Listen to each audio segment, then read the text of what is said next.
in this video we're going to talk about what does link in bio mean on Instagram.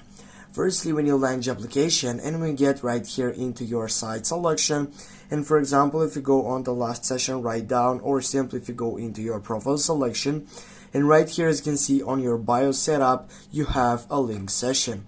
Yeah, this link session could be cited by your YouTube site, it could be by Twitter, it could be by getting a link session on a browser which is on your site. It doesn't matter, just could be a site selection from a link site. If you go edit profile and if you scroll down, and right here you're gonna see website session, and from here simply you can change the link session if you want and also if you can.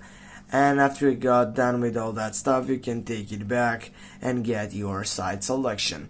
Yeah, here you can express, for example, if you have a website from your, as you can see here, in this case it is a shopping retail session profile, and if I have any of my sites on that, I can add it right here on my website and then it could be showed right here.